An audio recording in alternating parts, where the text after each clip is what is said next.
Everyone. I wanted to do a Maxime Bernier tweet roundup, but I came across this interview and I watched it, and this question and answer stood out for me, so I wanted to show it to you. I will get to the Maxime Bernier tweet roundup. That's how we'll finish the show tonight.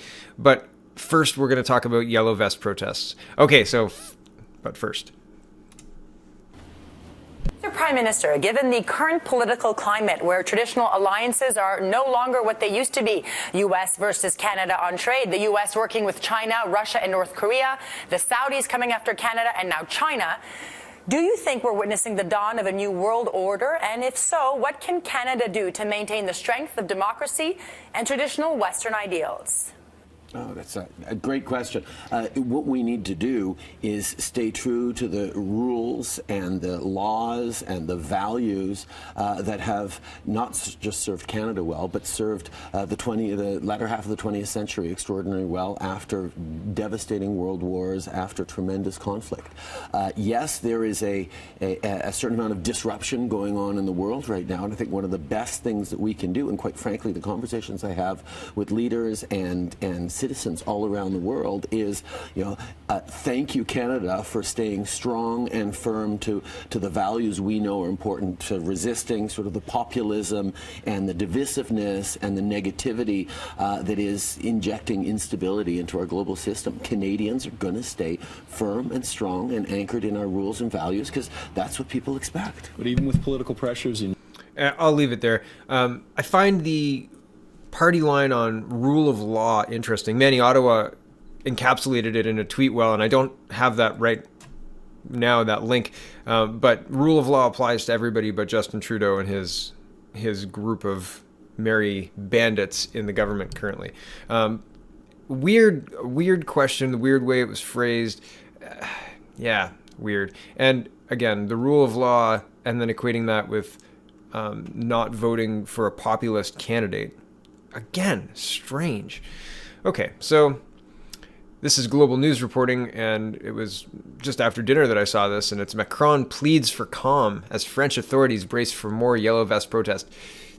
The article talks about how this is a protest against the cost of living in France. This is not a protest against the cost of living in France. This is much more than that, but I'll read the article. Here we go.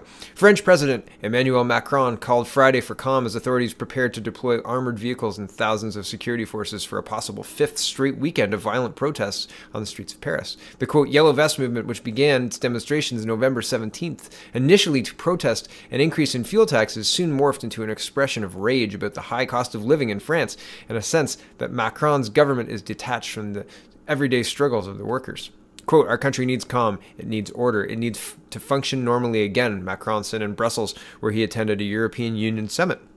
Later, he traveled to Strasbourg to express his condolences in the eastern French city where a gunman killed 4 people and wounded a dozen more after opening fire Tuesday near a Christmas market. And they shot and killed that person. So the gas tax that they blamed it on didn't stop these protests. The continued police presence and crackdown on its own citizens on peaceful protests. And hold on a second here. I'll read you the passage that talks about the violence on peaceful protesters. Quote, police arrested more than 1,000 people in Paris last weekend and 135 people were injured, including 17 police officers. Amnesty International also urged authorities to use restraint, describing the security forces' response to the protests as, quote, extremely heavy-handed.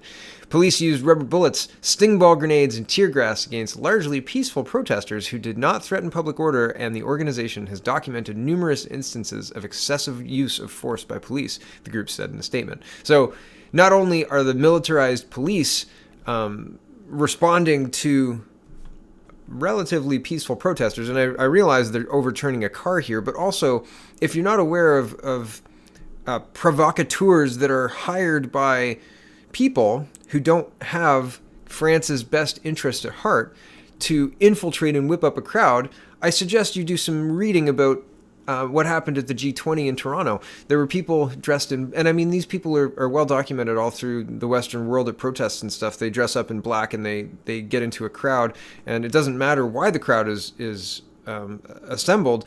You can whip that crowd into not a frenzy, but you can get people upset, right? And it doesn't take too much because people, if you're in a crowd, typically you're talking about something charged, right? And you're protesting something or whatever. So it doesn't take much to push some people over the top. And that looks bad, and the news can report on that. This is not manufactured, but these are tactics that are used and have been well documented. So it's worth it to be aware of that. So regardless of the fact that the largely peaceful protests were met with police using rubber bullets and tear gas, there are other complicating factors to deal with. So both on the police side and the protester side. So if you do decide to go out to do this, whether you are in France or if you're in the United Kingdom or Brussels, and we'll get there in a minute, or anywhere else in the world, because this is now becoming a worldwide movement. I've heard that other people don't think we should be adopting the yellow vests or anything to that effect.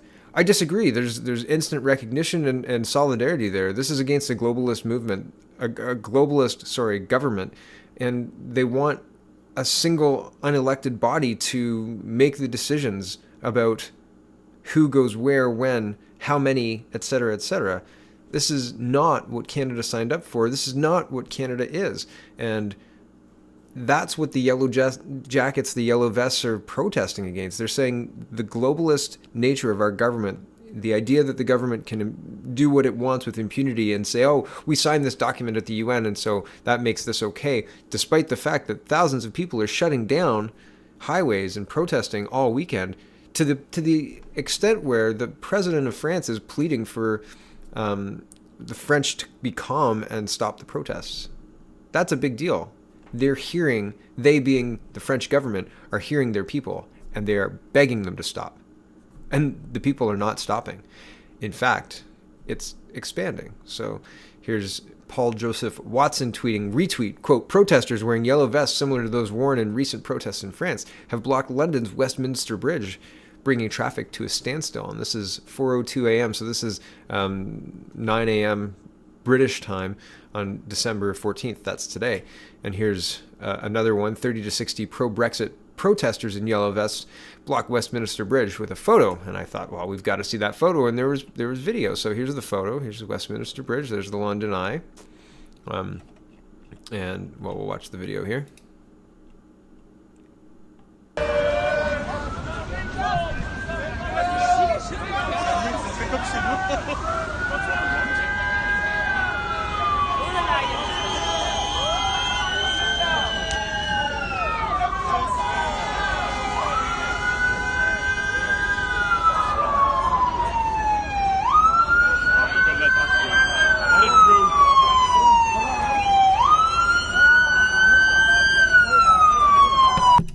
Well, we'll not watch 5 minutes or another 30 seconds of police, but this is another tweet a few days ago in Brussels. Yellow vest, 60 arrested after Brussels rally, and the link is in the description, and a link to all this will be in my description.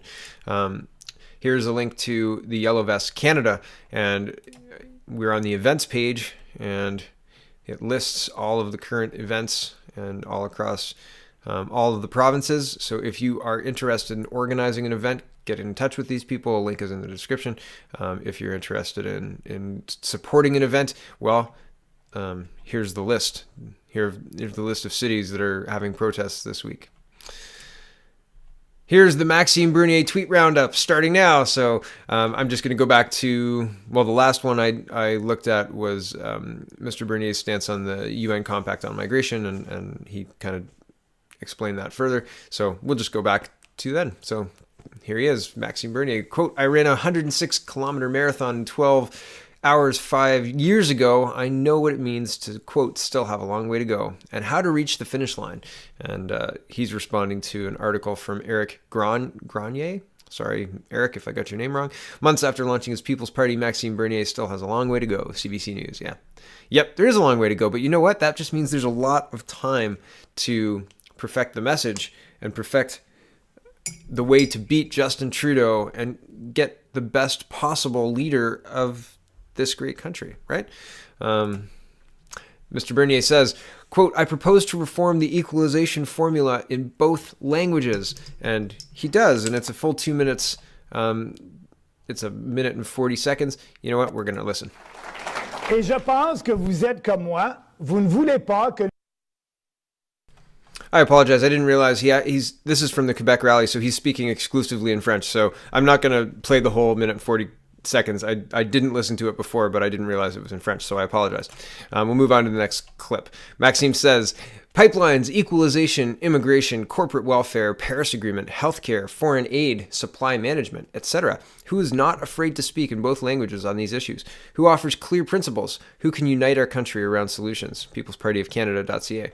And it's got a quote here. It says, if we want conservative principles to win, we have to defend them openly with passion and conviction. Maxime Bernier. And the only criticism I have is the same criticism I had for the CPC. You need to finish your meme with a call to action. Share if you agree. Make Canada strong. Share to make Canada strong, or something to that effect. It costs you 60 pixels at the bottom here, and people will share, or make it at the top, or something to that effect. But you need to give people a call to action, otherwise they will do nothing. And that's just do it. Add a call to action, please. Other than that, I like the message. Moving on.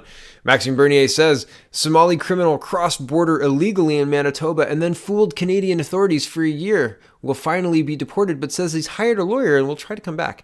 Liberal government cannot secure our border and yet is planning even more migration with the UN. And he's responding to a CBC Toronto article. Says this case is indicative of what we could see in similar cases in Vancouver, Calgary, Toronto, across our country, said one researcher.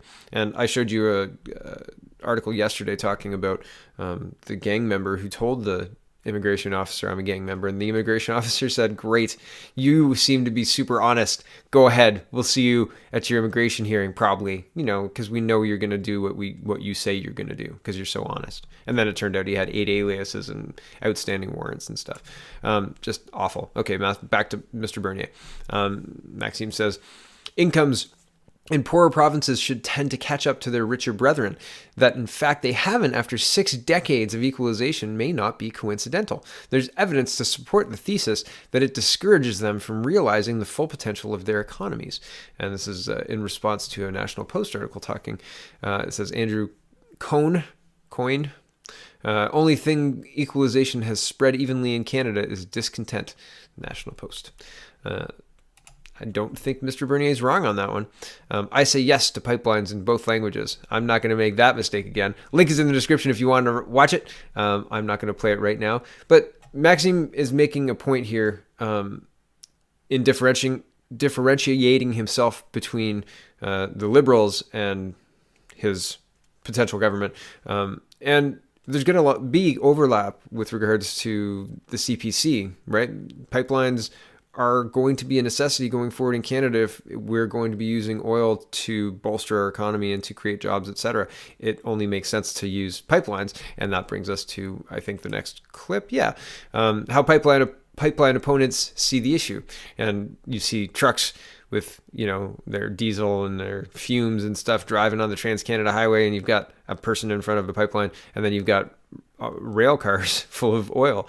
And the rail cars, I made a comment at some point talking about we want rolling pipelines, and that's essentially what they are. It's very dangerous, as we've had accidents in the past. It's not the best choice, and it's to put a pipeline in would be to get full value for our product, and it's a no-brainer. It's if you look at it from a business standpoint, it's an absolute no-brainer. Pipeline makes absolutely the most sense, and a pipeline east makes even more sense. Why are we spending money on foreign oil when we could be producing and refining our own oil from Alberta in eastern Canada rather than unloading tankers of Saudi oil, right?